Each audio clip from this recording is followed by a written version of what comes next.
hold on. What's that around your neck? Is that a cross? This? It's a childhood keepsake. I found it in my stuff a while back. What? Were you a choir girl or something? It's a bit more complicated than that. I'm listening. Please, you never told me anything about your youth. Ugh. What the heck? After all, why not? That might do me good. And I owe you that. What's that supposed to mean? Nothing. Just shut your mouth, pour me a glass of wine, and listen.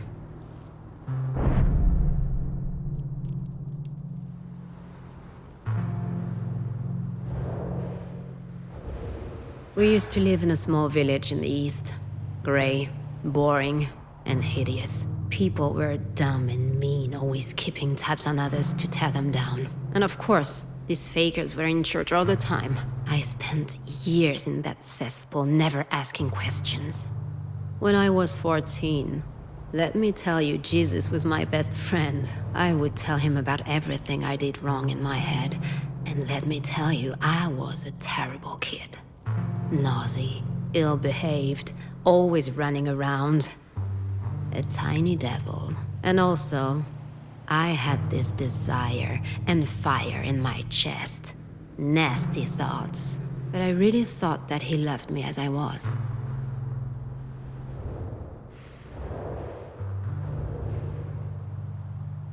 Back then, I had 3 sources of comfort.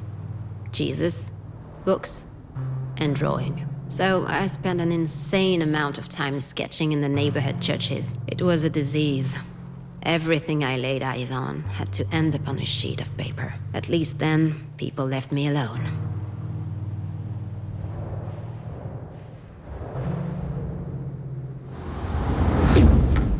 Otherwise, let me tell you that I never got a minute of peace. Family with 4 kids living in a 2-room apartment. So I looked after them. Washing them, doing their homework. I was the oldest, 7 years ahead of my oldest brother. Those little ones were like my own kids. My mother had too much work. At least, while I was taking care of them, I didn't have those weird desires.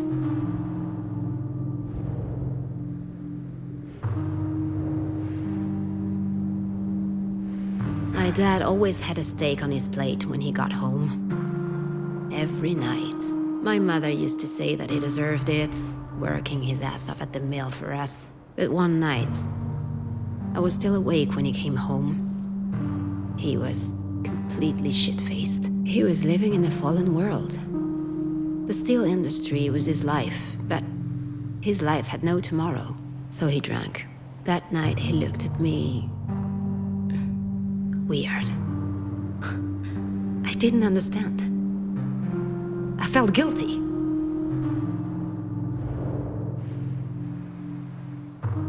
We were 2 peas in a pod, my aunt and I. She was the whore in the family. She didn't want to settle, she didn't want kids. She had escaped to live the crazy life in Paris. Freedom. The exact opposite of my mother. One time, she told me something about my mom and dad. Something that blew everything else up. There was an evening dance. He was 19, and she was 15. According to my aunt, he was a bit tipsy. He brought her into a small clearing, and there, he forced her. They had to get married in a hurry after that, when they learned that my mother was pregnant. Pregnant with me. My mother always worked her butt off. She would work one factory job after the other, then clean up rich folks' homes. I used to think she was the bravest person in the world. And the strongest. Of course, she had her own temper. She would get into these screaming matches sometimes. And she would drink too. But I was convinced that I could trust her.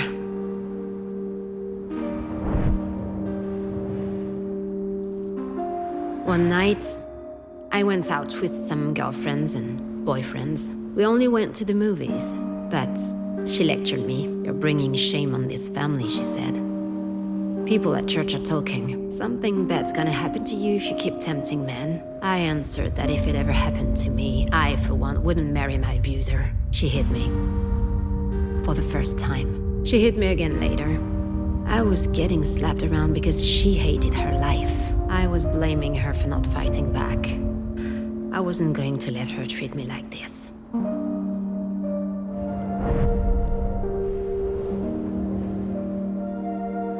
The day after, it felt like a spell was broken. The church stank. The sculptures were ugly. And the male-dominated Jesus stuff made me sick. You don't love me, I whispered to him. Bastard.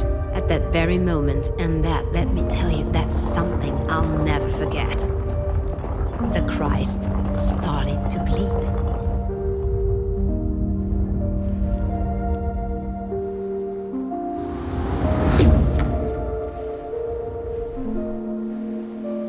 I had my first period right after my tantrum at the church. I was already 14 years old.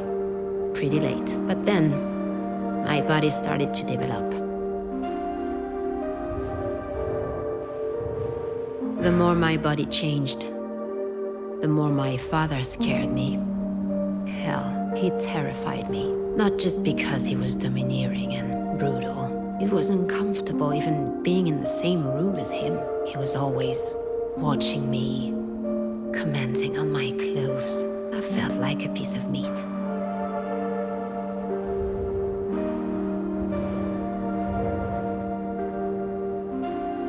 The last time she raised her hand to me, she hit me so hard. My nose started bleeding. We were having another fight about one of my outings. By that time, I was going out for real, just to spite her. You know me. She called me a harlot. So, I bit back. At least I'm not gonna stick with the first guy who knocks me up. I didn't have time to finish saying it. Whack! She slapped the shit out of me, and she spit out. If it were up to me, you're the one I would have dumped. It's stupid. But that struck me right in the gut. And that's when it came up, boiling. The rage. I tasted blood in my throat. I couldn't think straight. My ears started ringing. I felt a jolt running through my body. And then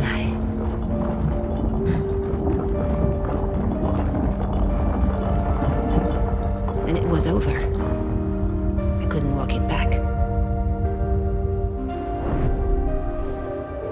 This cross is the only thing I have left from her, you know? I took it when I left home that very night. I stole it from her. I don't know why I took it.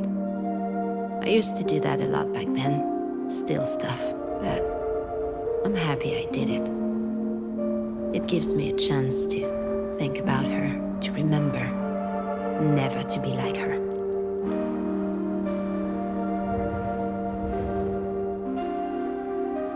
You see, I'm always telling you to face things head on. But that day, I left. I met with my aunt in Paris, with just a few cents in my pocket. I never saw them again. Not her, not him, not the kids. And I never turned back.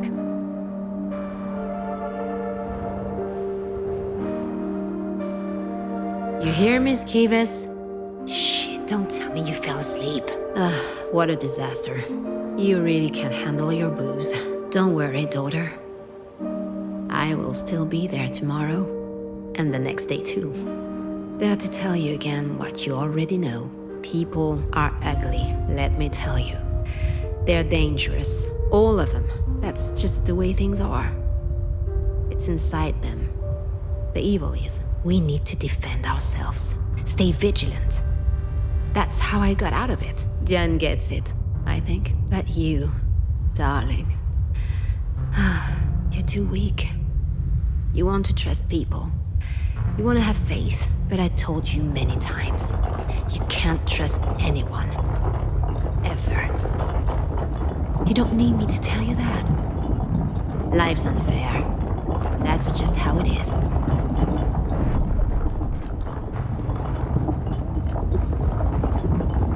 this is what your life was like. That explains so many things. Now I understand why you can't trust anyone. Why you don't let anyone love you. Anytime I think about how it must have been for you, it's increasingly obvious. How lucky I was to have Astrid. Every second of my life I spent with her was filled with happiness. You never got to have that. Not as a daughter. Nor as a mother. But how could I forget what you told me last night? I mean, I wasn't all there. Too little sleep and too much wine. But for the first time in your life, you open up a little and I nod off. It's absurd. As if I didn't want to hear it. Was it that I was angry that you waited so long before telling me? Or was it something else? Something I didn't want to look in the face until now?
I can't believe how much Astrid loved that house.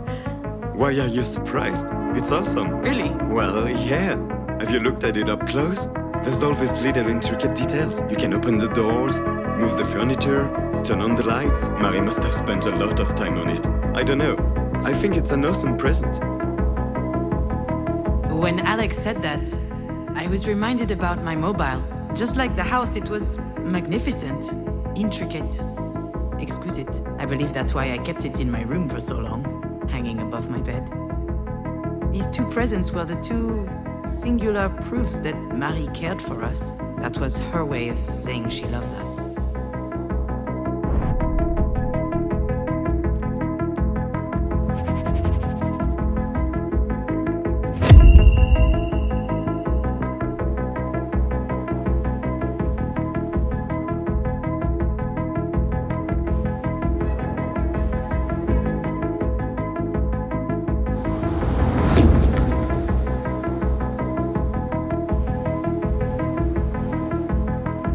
This isn't news to you.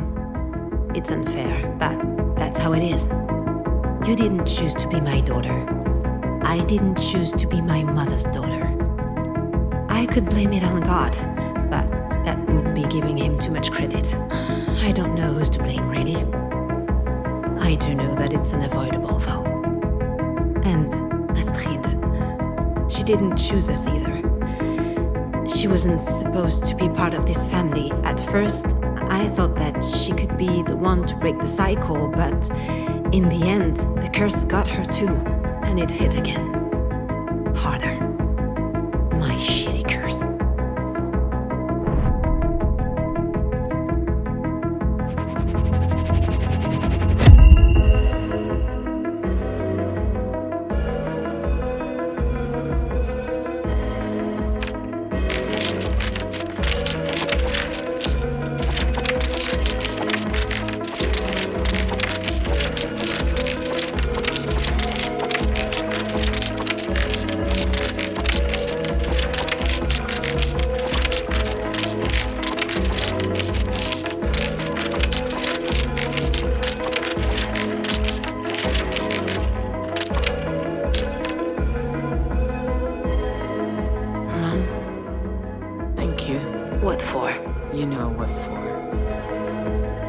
what you just told me.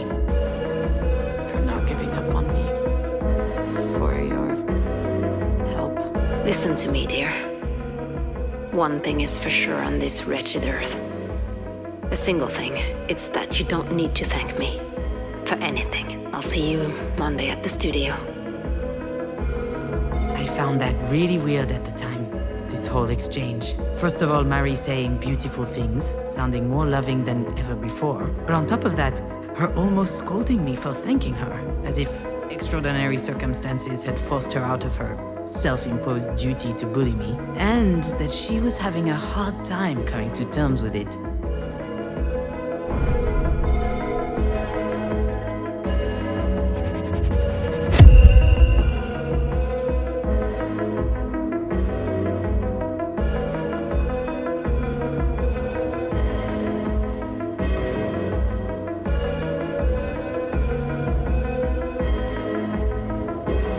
Mademoiselle, could I have another glass of champagne? Oh, I don't work here. I'm Marie Demange's assistant, also her daughter. Her daughter? Remarkable.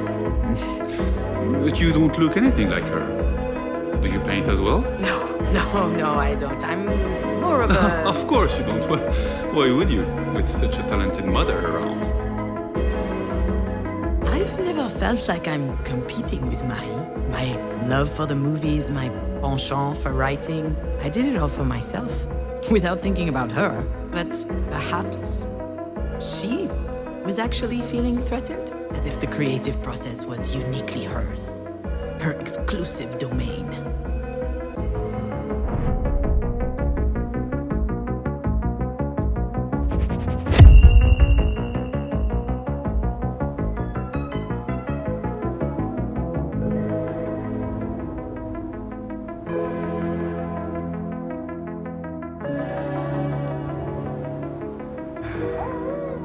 Thank you for the mobile.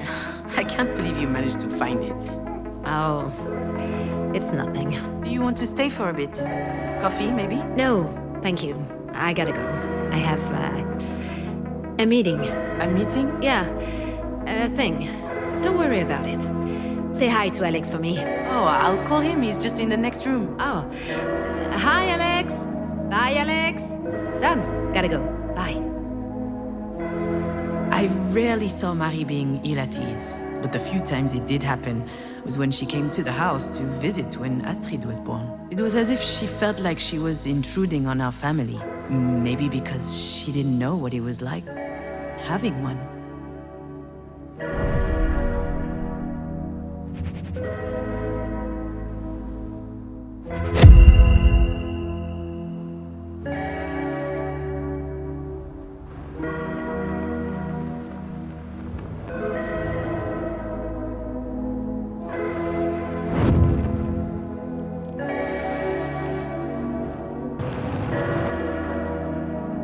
These paintings are magnificent.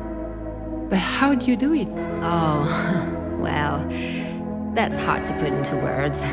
Usually I have a theme in my head, a topic I'm obsessed with, and all of a sudden, everything becomes clear. The shapes, the colors, they fight their way through my brain. Kinda like visions.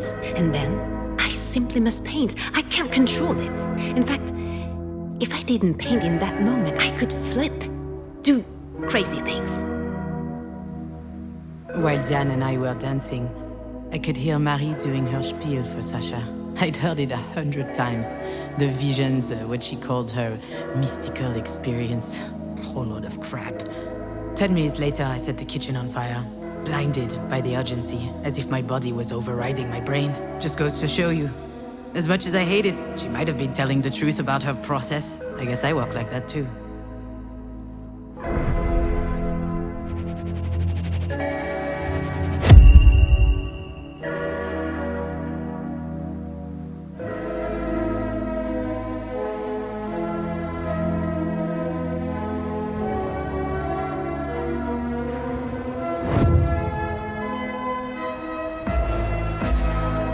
Where did the bird go? Oh, it's gone. It is? Yes. Early this morning, I opened the windows to let in some fresh air. It jumped on the edge of its box, looked at me, Oh. Did it look happy? It did, my dearest daughter. It looked so happy. That was a lie, of course. I know that now. But I believed that beautiful story at the time, without reservation. That's another thing which doesn't work in my relationship with Marie. The fact that she would lie to me because she doesn't believe I'd be able to face the truth. The fact that she doesn't trust me to deal with it.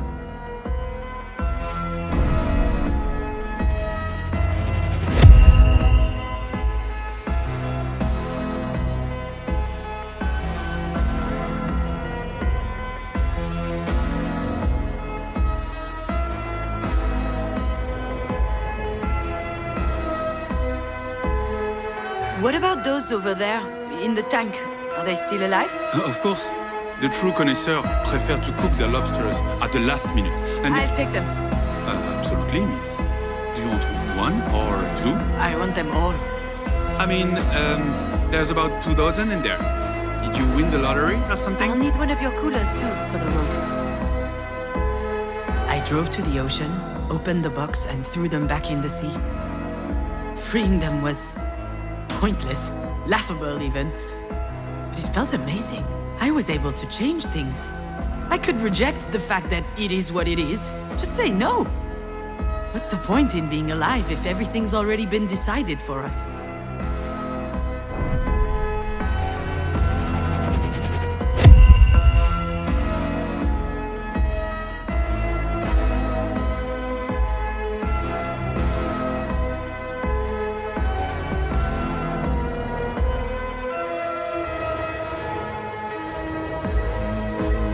And so, you're working for Marina. It's not like that, Alex. Like what? I don't know. Like, I don't know what I'm doing. Like, I left you to run back to my overbearing mother's clutches. No, you're wrong. That's not it. I'm well aware that you don't need your mother. She's the one who needs you. For a moment there, I thought Alex was out of his mind. Marie needing me?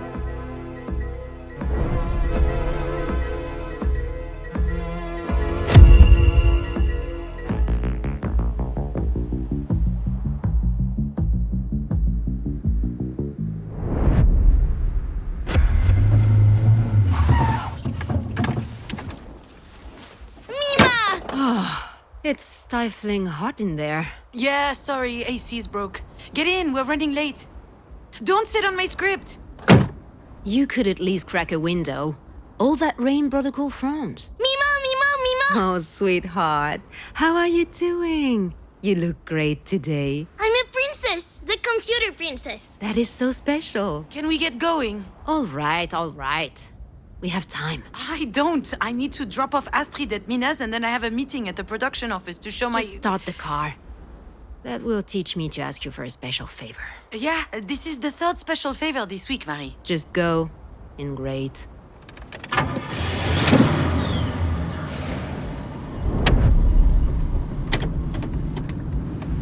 Shit, I can't drive with these heels on. Why are you even wearing these things?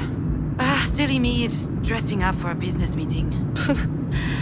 Sweetie, what present did you bring for me now? A Play-Doh pizza factory! I love pizza! You look really flushed, dear. Are you too hot? Let me take your coat off. Marie, what on earth are you doing? Just for 1 second. Forget it. Sit down. We're almost there. Just watch the road. You sit I'm down almost... right now. Stop that. You are worse than a traffic cop.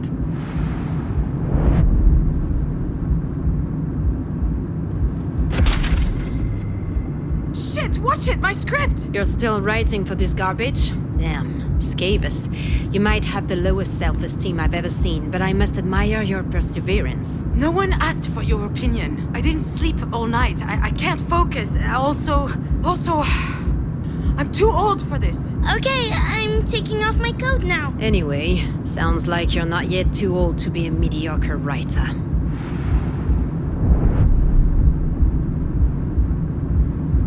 Marie, please. This is too much praise. I have to prod you some way or another. You are so incredibly lazy.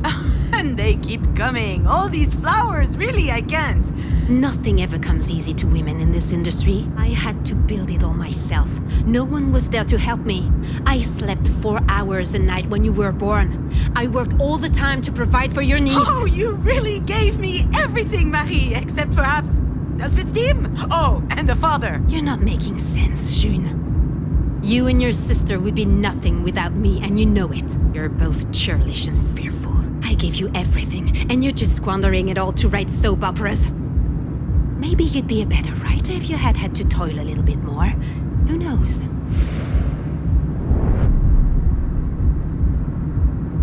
Mom, I need help with the thingy. What's that, my little phone? Sure, just change the subject. I am not changing the subject. We weren't talking. What am I supposed to say when you get mad like this? I get mad because I believe in you. Stop yelling! We're not yelling, sweetheart.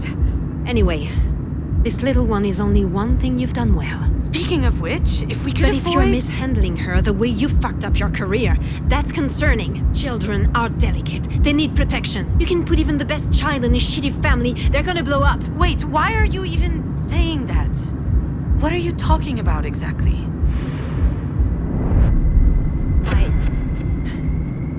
I made some mistakes with you two, it's true. We turned out okay in the end, didn't we?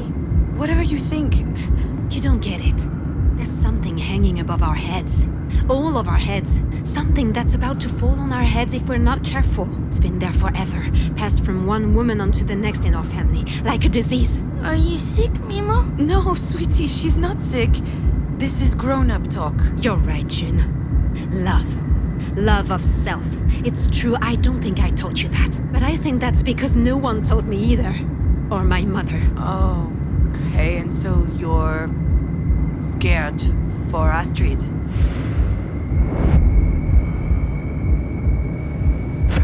Hold on. You, Marie, the great Marie de Mange, you believe in that nonsense? There's no curse on our heads. Next time I'll keep my mouth shut. Unless you keep it open, actually. I know hardly anything about your life. Not a thing. But I do realize that you had a hard time. And that you're scared. I'm not scared. I think you are. You're scared we'll turn out like you. But we can change. Everyone can change. My dear daughter, I'm not sure about that. Do you think so? I know so.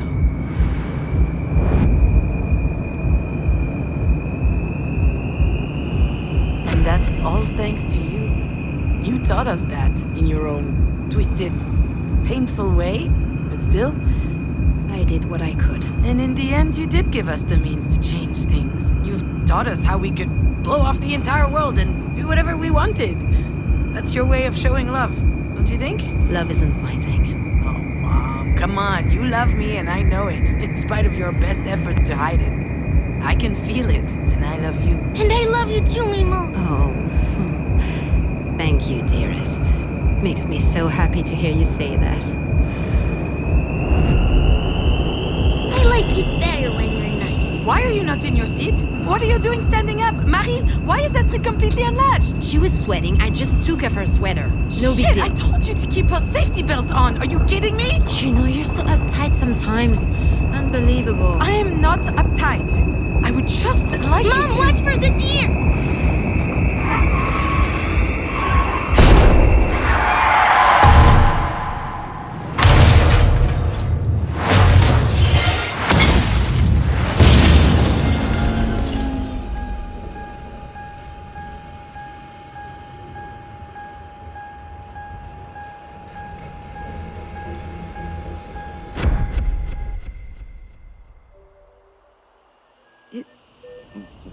It was you? You knew, didn't you? The fight, the unlatched safety belt. I'm sure you remembered, and you didn't say anything. You just hung me out to dry with my feelings of guilt. That's it. That's the real reason. That's why I was so mad at you. I'm sure that's also why you filled in this stupid paper with my name on it. You probably thought that if anything happened to you, it would be some kind of divine justice. I would have a choice of what to do with you. And now, I have to make the decision. So what am I supposed to do, Marie?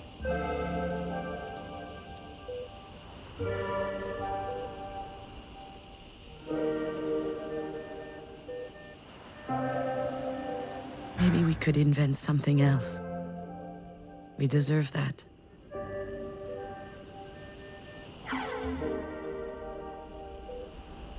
I could agree to play by your rules. One last time. Why would I make my peace with you?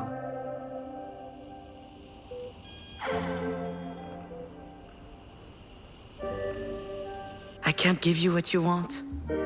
Not this time. I refuse to take on this responsibility. If Diane feels like taking care of it, good for her. I'm tired of your crooked schemes, your poison chalices. I don't want anything to do with you anymore. But don't go imagining things either. I don't want you to die. In fact, I was hoping you would live through this. That you would come back cognizant enough to think about what you've done. And that it would make you suffer.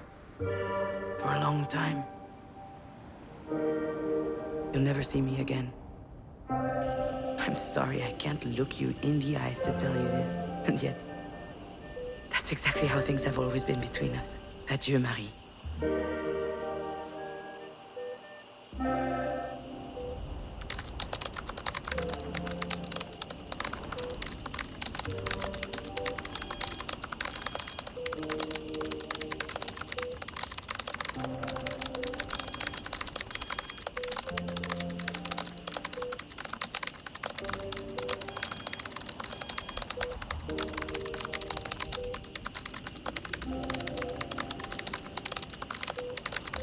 Mom, you promised we'd go to the park. And we will. Just give me 5 more minutes, will you?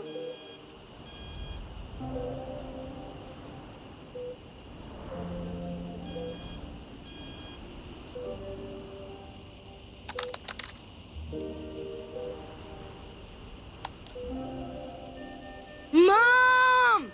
All right, Achille. Here we go. At last! Are you happy with your story? I think so. Fine. You'll read it to me later? I'm not sure. It's not really a story for kids. And I want to try the red Stegosaurus today.